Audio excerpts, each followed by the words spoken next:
ദൈവത്തിൻ്റെ നാമത്തിന് മഹത്വം ഉണ്ടാകട്ടെ. എഫ്രാത്ത സർജകോട് സഭയുടെ നേതൃത്വത്തിൽ പ്രഭാതം മുതൽ പ്രാർത്ഥിച്ചാരംഭിച്ച ലഹരിവിരുദ്ധ സന്ദേശയാത്രയാണ് ഈ ദേശത്തേക്ക് എത്തിച്ചേർന്നിരിക്കുന്നത്. അനവധി സംഭവങ്ങളുടെ പരമ്പരകൾ ദേശത്ത് നടമാടിക്കൊണ്ടിരിക്കുന്നു. നമ്മുടെ ദേശം, നമ്മുടെ ഭാരതം ഇന്നേക്ക് 79ാമത്തെ സ്വാതന്ത്ര്യം കൊണ്ടാടുന്ന ദിവസമാണ്. ഏതൊരു ഭാരതീയന്റെയും ഹൃദയത്തിൽ പതിയുന്ന ചിന്ത ഇതാണ്: നമ്മുടെ ഭാരതം നമുക്ക് നേടിത്തന്ന സ്വാതന്ത്ര്യം ഒരിക്കലും മറക്കാൻ കഴിയാത്ത സ്വാതന്ത്ര്യത്തിന്റെ ഒന്നാണ്. കഷ്ടതയുടെയും വേദനയുടെയും ഈറ്റിലമായിരുന്ന ഭാരതമായിരുന്നു നമ്മുടെ ഭാരതമെന്ന് നമുക്കറിയാം. നമ്മുടെ ഭാരതത്തെ മുച്ചൂടെ മുടിച്ചുകൊണ്ടിരുന്ന അമേരിക്കൻ സൈന്യാധിപതികളുടെ ചവിട്ടുകൊട്ടയായിരുന്നു നമ്മുടെ ഭാരതം. നമ്മൾ വിളിക്കുന്ന പേര് ഇവിടുത്തെ പട്ടാളക്കാരായിരുന്ന പറങ്കിപ്പട്ടാളങ്ങൾ എന്നറിയപ്പെടുന്ന പട്ടാളക്കാർ ഭാരതത്തിന്റെ കാർഷിക സമ്പത്തുകളും നന്മകളും കൊയ്തുകൊണ്ടുപോയിരുന്ന ഒരു കാലഘട്ടം ഉണ്ടായിരുന്നു. ആ കാലഘട്ടത്തേക്ക് തിരിഞ്ഞു നോക്കുമ്പോൾ മനുഷ്യ മനസാക്ഷിയെ മരവിപ്പിക്കുന്ന സംഭവങ്ങളായിരുന്നു നമ്മുടെ ഭാരതത്തിൽ നടമാടിക്കൊണ്ടിരുന്നത്. ഇന്ന് നാം അനുഭവിക്കുന്ന സ്വാതന്ത്ര്യം മനുഷ്യന് ലഭിക്കുമെന്ന് ആരും ചിന്തിച്ചിരുന്നില്ല, ഒരിക്കലും ചിന്തിക്കാൻ കഴിഞ്ഞിട്ടുമില്ലായിരുന്നു. അടിമകളാക്കി വെച്ചിരുന്ന ഭാരതീയ സമൂഹത്തെ അടിമത്തത്തിന്റെ കരാളഹസ്തങ്ങളിൽ നിന്ന് വിടുവിക്കുവാൻ ഇവിടുത്തെ പറങ്കിപ്പട്ടാളങ്ങളോട് പടവരുന്ന ഇവിടുത്തെ സമരസേനാനികളെ ചിന്തിക്കാതിരിക്കാൻ കഴിയത്തില്ല.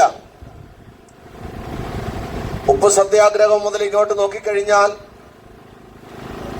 അനവധി സമരമുറകളിലൂടെ, യുദ്ധമുറകളിലൂടെ ഭാരതം നമുക്ക് സ്വാതന്ത്ര്യം നേടിത്തന്നത് ഏതൊരു ഭാരതീയന്റെയും ഹൃദയത്തിൽ സന്തോഷം കൊള്ളുന്ന ഒന്നാണ്. അടിമകളായി കഴിഞ്ഞിരുന്ന ജനത്തെ വിടുവിക്കുവാൻ വേണ്ടി ഇവിടുത്തെ കാർഷിക സമ്പത്തുകളൊക്കെ കൈവരിച്ചുകൊണ്ടിരുന്ന ഇവിടുത്തെ പറങ്കിപ്പട്ടാളങ്ങളെ തുരത്തിവിടാൻ വേണ്ടി നടത്തിയ സമരമുറകൾ അനവധിയാണ്. വിവിധ സമരമുറകളിലൂടെ 1947 നമുക്ക് സ്വാതന്ത്ര്യത്തിന്റെ സുവർണ പതാക പ്രഭാതകിരണങ്ങളായപ്പോൾ ഭാരതീയന്റെ ഹൃദയത്തിൽ പതിഞ്ഞ ഒരു അനുഭവം നമുക്ക് മറക്കാൻ കഴിയുന്നതല്ല. ഇങ്ങനെ ഒരു സന്തോഷം നമ്മുടെ ഭാരതത്തിൽ ലഭിക്കുമെന്ന് ആരും ചിന്തിച്ചതുമില്ല. വേട്ടയാടപ്പെടുന്നവന് മാത്രമേ അതിന്റെ വേദന അറിയൂ എന്നുള്ളത് സത്യമാണ്. വേട്ടയാടപ്പെട്ട മനുഷ്യന് സ്വാതന്ത്ര്യമില്ലാതിരുന്നപ്പോൾ ഭാരതീയന് ലഭിച്ച സ്വാതന്ത്ര്യം മറക്കാൻ കഴിയാത്തൊരു സ്വപ്നമായി മാറി. ഭാരതീയന്റെ കാർഷിക സമ്പത്തുകളും നന്മകളുമൊക്കെ മറ്റാരും കൈവരിച്ചു കൊണ്ടുപോകാൻ പറ്റാത്ത നിലവാരത്തിൽ ഇവിടുത്തെ രാഷ്ട്രീയ തന്ത്രജ്ഞന്മാർ വളരെ കൃത്യമായി സമീപനം നടത്തിയത് കൊണ്ട് ഈ രാജ്യത്ത് സ്വസ്ഥമായി കഴിയുവാൻ പറ്റുന്നൊരു നിലവാരത്തിലേക്ക് നമുക്ക് എത്തിപ്പറ്റാൻ പറ്റിയെന്നുള്ളത് യാഥാർത്ഥ്യമാണ്, സത്യമാണ്. എന്നെ കേൾക്കുന്ന പ്രിയരെ, ഭാരതീയർക്ക് ലഭിച്ച സ്വാതന്ത്ര്യം ഇന്നേക്ക് 79 വർഷം പിന്നിടുകയാണ്. ഈ സ്വാതന്ത്ര്യത്തിന്റെ ദിവസത്തിൽ ഏതൊരു ഭാരതീയനും മറക്കാൻ കഴിയാത്ത സ്വപ്നമാണ്. നേടിക്കിട്ടിയ സ്വാതന്ത്ര്യം വലുതാണല്ലോ, ഈ സ്വാതന്ത്ര്യത്തിലാണല്ലോ ഞങ്ങൾ കഴിയുന്നതെന്ന് ചിന്തിക്കുന്ന അനവധി പേര് ഈ ഭാരത മണ്ണിലുണ്ട്. എന്നാൽ മറുഭാഗത്ത് സമാധാനമില്ലാതെ, സ്വസ്ഥത എന്തെന്നറിയാതെ, ജീവിതം വല്ലാത്തൊരനുഭവത്തിൽ ഇരുണ്ട നിഴലിനെ പോലെ പിന്തുടരുന്ന പ്രശ്നങ്ങളുടെ നടുവിലാണ് പല രാഷ്ട്രീയ പാർട്ടികളും സാമുദായിക സംഘടനാ നേതാക്കന്മാരും. ഇവിടെ പണിതുവെക്കുന്ന സംഘടനകൾ താൽക്കാലികമായി പണിതുവെക്കുന്ന ഒരു ചില്ലുകൊട്ടാരം പോലെ നിലംപൊത്തുന്നു എന്നതും യാഥാർത്ഥ്യമായ സത്യമാണ്. ഇവിടെ വരുന്ന മാറി മാറി ഭരിക്കുന്ന രാഷ്ട്രീയ പാർട്ടികൾ അടുത്ത ഭരണം ഞങ്ങൾ നടത്തുമ്പോൾ തീർച്ചയായിട്ടും ഈ ഭാരതത്തിന് സമാധാനം ഉണ്ടാകുമെന്ന് അവരവകാശപ്പെട്ടാണ് ഭരണത്തിലേക്ക് കടക്കുന്നത്. പക്ഷേ ഭരണത്തിന്റെ നങ്കൂരം വീണ് കഴിയുമ്പോൾ മനുഷ്യന് സമാധാനമോ സ്വസ്ഥതയോ ഇല്ലാത്ത ഒരനുഭവത്തിലേക്ക് കാട്ടുതീ പിടിക്കുന്നത് പോലെ ഹൃദയം കത്തിപ്പടരുന്ന ചിന്തയുമായി മനുഷ്യൻ ഭാരതീയൻ കഴിഞ്ഞു പോകേണ്ടുന്ന ഒരു കാലഘട്ടത്തിലേക്ക് നമ്മുടെ കൊച്ചു കേരളം, നമ്മുടെ ഭാരതം മാറിക്കൊണ്ടിരിക്കുകയാണ്.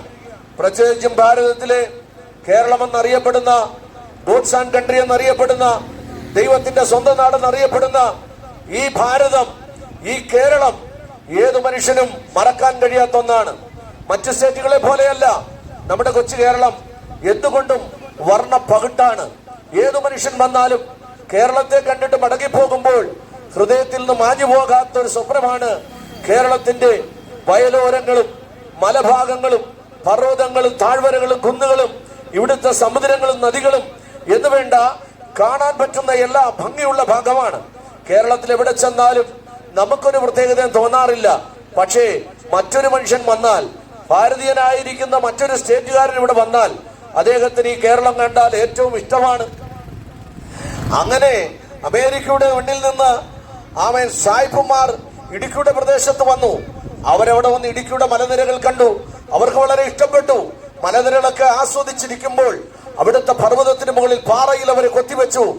ഇത് ഗോഡ്സ് ആൻഡ് കൺട്രിയാണ്, ഇതുപോലെ ഒരു നാടില്ല, ഇത് ദൈവത്തിന്റെ സ്വന്തം നാടെന്ന് അവരവിടെ എഴുതി വെച്ചു. നമ്മുടെ ഇവിടുത്തെ ഈ ഇക്കോ ടൂറിസത്തിന്റെ പ്രിയപ്പെട്ടവര് ഈ വാക്ക് കടമെടുത്തു. അവര് അത് കൃത്യമായി കേരളത്തിൽ അത് പതിപ്പിച്ചിങ്ങനെയാണ്. കേരളം എന്ന് പറയുന്നത് സായിപ്പ് പറഞ്ഞതുപോലെയല്ല, തന്നെ ഇത് ഗോഡ്സ് ആൻഡ് കൺട്രി തന്നെയാണ് അവർ ഉറപ്പിക്കുകയും ചെയ്തു. ആ ഒരു പേരിലാണ് ലോകം നമ്മുടെ കേരളത്തെ അറിയുന്നത്.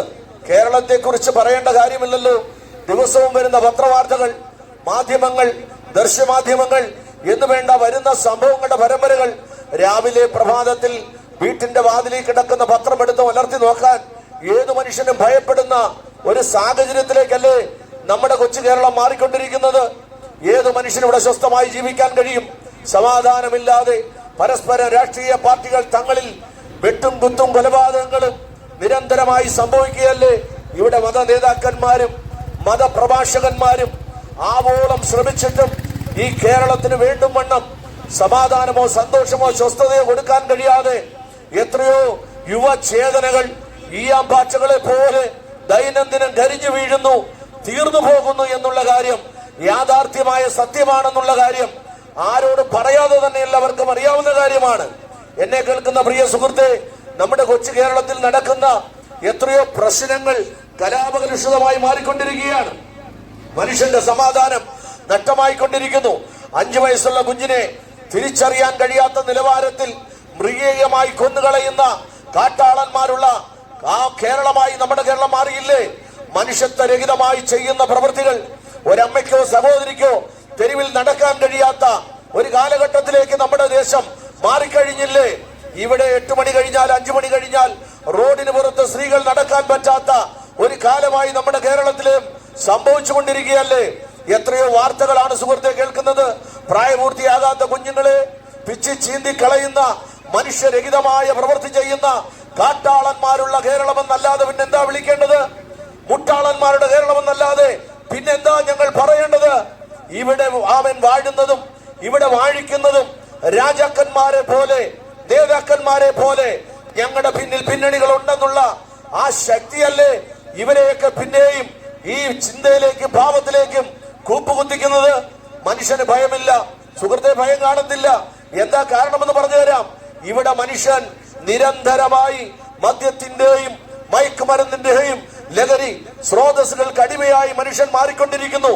നിരന്തരമായി പാപത്തിന് ഈടുപെടാൻ പറ്റിയതായ രാസവസ്തുക്കളെ കൊണ്ടുള്ള നിർമ്മിതങ്ങളായിരിക്കുന്ന പലതും അവർ ഉപയോഗിച്ചുകൊണ്ടിരിക്കുകയാണ്.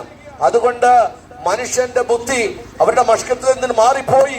അവരെന്താ ചെയ്യുന്നത് അറിയാൻ കഴിയാതെ തലച്ചോറിനകത്ത് ബുദ്ധി നഷ്ടപ്പെട്ടവരായി എന്തും ചെയ്യും എന്നുള്ള ധാരണയോടുകൂടെ തന്നെ ജീവിച്ചു വരുമ്പോൾ ഇങ്ങനെയുള്ള യുവചേതനകളെ മാറ്റുവാൻ ആർക്കാണ് കഴിയുന്നത്?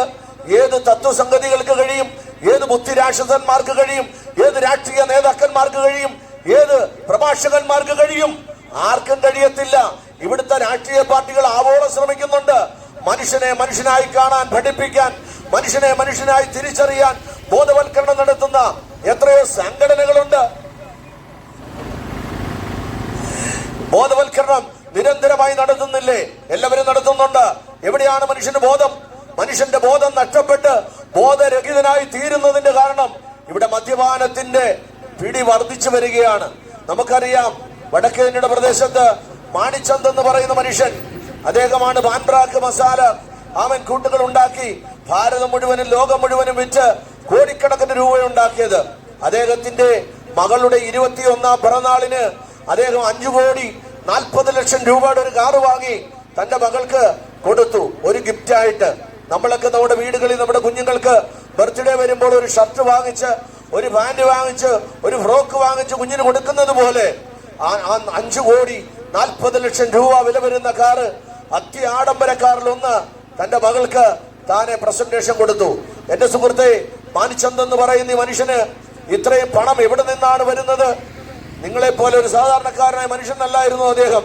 അദ്ദേഹം ഇത്രമാത്രം കോടീശ്വരനാകാൻ കാരണം പാൻ മസാല കൂട്ടുകൾ ഭാരതത്തിൽ മുഴുവനും വിറ്റ് കോടിക്കണക്കിന് രൂപയുണ്ടാക്കി അദ്ദേഹം സമുച്ചയമായിരിക്കുന്ന ഉന്നത ഭാവത്തിന്റെ പിടിയിലേർപ്പെട്ട് ഭാര്യയെ വെറുത്ത്, മക്കളും വെറുത്ത്, സമൂഹത്തിന് മാതൃക നഷ്ടപ്പെട്ട്, സുഹൃത്തെ, ഭാവത്തിന്റെ വഴിയിൽ പോകല്ലേ.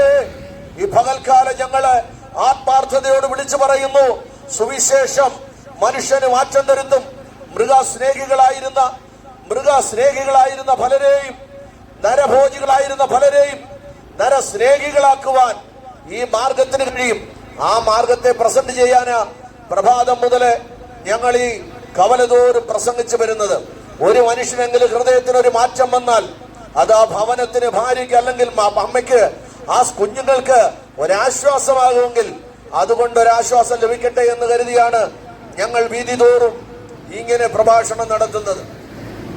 ഒരു മതത്തിൽ നിന്ന് മറ്റൊരു മതത്തിലേക്ക് ഒരുത്തനെ മാറ്റാനല്ല, പക്ഷെ ഒരു മനുഷ്യന്റെ മനസ്സിന് മാറ്റം വന്നാൽ അതേറെ നന്നായിരിക്കും. അതുകൊണ്ടാണ് ഈ പ്രഭാഷണം ഞങ്ങൾ ഇങ്ങനെ തുടർമാനം നടത്തിക്കൊണ്ടുവരുന്നത്. എന്നെ കേൾക്കുന്ന പ്രിയമുള്ളവരെ, മദ്യത്തിന്റെ പിടിയിൽ അകപ്പെട്ടിട്ട് എത്രയോ യൗവനക്കാർ ഞങ്ങളോട് പറയാറുണ്ട്, ഞങ്ങൾക്ക് ഇതിൽ നിന്ന് മാറണമെന്ന് ആഗ്രഹമുണ്ട്, പക്ഷേ നടക്കുന്നില്ല. രാവിലെ മദ്യപിക്കത്തില്ല എന്ന് പറഞ്ഞ വീട് വിട്ട് ജോലിക്ക് പോകുന്നത് ഉച്ച കഴിയുമ്പോഴേക്കും മദ്യത്തിന്റെ ആസക്തി മനുഷ്യന്റെ ഹൃദയത്തിൽ പിടിച്ചു കയറി. പിന്നത്തേതിൽ പാവചിന്തകൾ വന്ന് മദ്യപിക്കാതെ വീട്ടിൽ വരാൻ പറ്റാത്തൊരു സാഹചര്യത്തിലേക്ക് മനുഷ്യൻ നിരന്തരം മാറിക്കൊണ്ടിരിക്കുകയാണ്. ഞങ്ങളുടെ കൂടെ പല പ്രിയപ്പെട്ടവരും കഴിഞ്ഞ നാളുകളിൽ മദ്യപിച്ചവരുണ്ട്. എന്നാൽ ഈ വചനം എന്ന് പറയുന്ന ക്രിസ്തുവിന്റെ സ്നേഹത്തെ കുറിച്ച് വളരെ വ്യക്തമായി മനസ്സിലാക്കി പറഞ്ഞു പ്രാർത്ഥിച്ചപ്പോൾ അവരുടെ ഹൃദയത്തിന് മാറ്റം വന്നത് ഇവിടുത്തെ രാഷ്ട്രീയ പ്രാർത്ഥികളെ കൊണ്ടോ ഇവിടുത്തെ മറ്റു മരുന്നുകൾ കഴിച്ചോ ഒന്നുമല്ല അവർക്ക് മാറ്റം വന്നത്. അവരുടെ ഹൃദയത്തിൽ മാറ്റം വരുവാൻ കാരണമായത് യേശു ക്രിസ്തുവിന്റെ വചനം കൊണ്ട് മാത്രമാണ്. അതുകൊണ്ടാണ് യേശുവിന്റെ വചനം ഏതു തെരുക്കോണിയിലും ഒരു മനുഷ്യന്റെ വില സകല ലോകത്തേക്കാൾ വലുതായതുകൊണ്ട് ഞങ്ങൾ ഇങ്ങനെ അത്യുച്ചം പ്രസംഗിക്കുന്നത്. ഈ പ്രഭാഷണം കേട്ട് ആർക്കെങ്കിലും എന്റെ ഹൃദയത്തിൽ കുത്തുകൊള്ളുന്നു, എനിക്ക് തെറ്റായ വഴി വേണ്ട, ഞാൻ ഈ വഴി വിട്ടുമാറി യേശുവിനെ രക്ഷിതാവായി സ്വീകരിക്കുന്നു എന്ന് നിങ്ങളുടെ ഹൃദയത്തിൽ നിങ്ങൾ തീരുമാനമെടുത്താൽ നിങ്ങളുടെ ജീവിതം സ്വർഗ തുല്യമായി മാറുമെന്നുള്ള കാര്യം ഈ പ്രഭാഷണം കൊണ്ട് ഞാൻ ഓർപ്പിക്കട്ടെ. പ്രിയ സുഹൃത്തെ, എവിടെയാണ് സമാധാനം? മനുഷ്യന്റെ കുടുംബജീവിതത്തിൽ സമാധാനമുണ്ടോ? മനുഷ്യന്റെ ജോലി മേഖലയിൽ സമാധാനമുണ്ടോ? അവൻ ചെയ്യുന്ന ബിസിനസ്സിൽ സമാധാനമുണ്ടോ? ഏതെല്ലാം നിലവാരത്തിൽ നോക്കിയാലും മനുഷ്യൻ സമാധാനത്തിന് വേണ്ടി ഓടുകയാണ്. എവിടെ നിന്നാണ് സമാധാനം ലഭിക്കുന്നത്? ഞങ്ങൾക്ക് സമാധാനം തന്ന ക്രിസ്തുവിനെ ഞങ്ങൾ നിങ്ങൾക്ക് പരിചയപ്പെടുത്താം.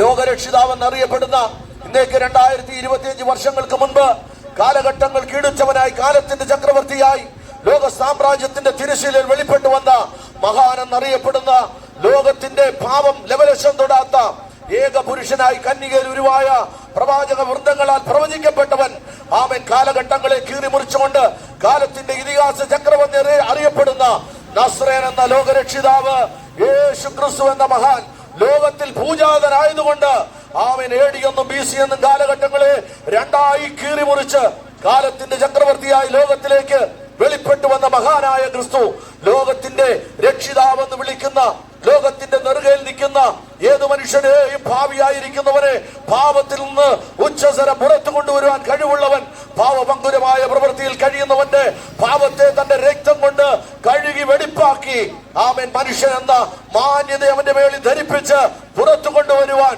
യോഗ്യമായ ഒരുവനെയാണ് ഇന്ന് പകൽ ഞങ്ങൾ ഇവിടെ പ്രസന്റ് ചെയ്യുന്നത്. ആ യേശു, ആ ദൈവം സകല ഭാവികളെയും രക്ഷിക്കുന്നു, സകല രോഗികളെയും സൗഖ്യമാക്കുന്നു. അവൻ രാജാതി രാജാവായി വരുന്നു. അവനെ എതിരേൽപ്പാൻ ഒരുങ്ങിക്കൊള്ളുക എന്ന വചനമാണ് ഇന്ന് പകല് ഞങ്ങൾ ഇവിടെ ഉച്ചസ്ഥലം പറയുന്നത്. എന്റെ പ്രിയമുള്ളവരെ, യേശു എന്ന രക്ഷിതാവിൽ ആര് ഹൃദയം കൊടുക്കുന്നുവോ, ആര് വിശ്വസിക്കുന്നു, ആര് വായ് കൊണ്ട് വെച്ച് പറയുന്നു, അവരുടെ പാപത്തെ ദൈവം മാറ്റി അവരെ ഒരു പുതുമനുഷ്യനാക്കാൻ ദൈവത്തിന് കഴിയുമെന്നുള്ള യാഥാർത്ഥ്യം ഈ പകൽ നിങ്ങളെ അറിയിച്ചു കൊള്ളട്ടെ. ഞാൻ എന്റെ വാക്കുകളെ നിർത്തുന്നു. പ്രഭാതം മുതൽ വിവിധ ഇടങ്ങളിൽ ഞങ്ങളെ ഇങ്ങനെ തെരുക്കോടുകളിൽ പ്രസംഗിച്ചു വരികയാണല്ലോ. പറയട്ടെ, കാലാവസ്ഥ ഞങ്ങൾക്ക് അനുകൂലമായതുകൊണ്ട് ഈ പട്ടണത്തിൽ ഞങ്ങൾക്ക് പ്രസന്റ് ചെയ്യാൻ ദൈവം ഞങ്ങൾക്ക് ഭാഗ്യമൊരുക്കി. ഇന്ന് പകൽ പറയട്ടെ, ഇവിടെയുള്ള വ്യാപാരി, വ്യവസായികൾ, ഡ്രൈവേഴ്സ് യൂണിയൻ തൊഴിലാളികൾ, ഈ ദേശനിവാസികൾ, പ്രിയപ്പെട്ടവരെ, ദൈവം നിങ്ങളെ ആശ്വസിപ്പിക്കാൻ മതിയായ ദൈവമാണ്. എത്രമാത്രം പാപത്തിന്റെ പങ്കുരത്തിലാണ് നിങ്ങളായിരിക്കുന്നു എങ്കിലും ആ പാപത്തിൽ നിന്ന് എനിക്കൊരു വിടുതൽ വേണമെന്ന് യേശുവിനോട് പ്രാർത്ഥിക്കാൻ നിങ്ങൾ മനസ്സ് കാണിച്ചാൽ, നിങ്ങളുടെ പാപത്തിൽ നിങ്ങളെ വിടുവിച്ച് ഒരു നല്ല മാന്യനാക്കി ദേശത്ത് നിലനിർത്താൻ ദൈവത്തിന് കഴിയുമെന്ന് ഓർമ്മിച്ചുകൊണ്ട് എന്നെ ശ്രദ്ധിച്ച പ്രിയപ്പെട്ടവർക്ക് നന്ദി പറഞ്ഞു എന്റെ വാക്കുകളിൽ നിന്ന് വിരമിക്കുന്നു. ദൈവം എല്ലാവരെയും അനുഗ്രഹിക്കുകയും സഹായിക്കുകയും ചെയ്യുമാറാകും.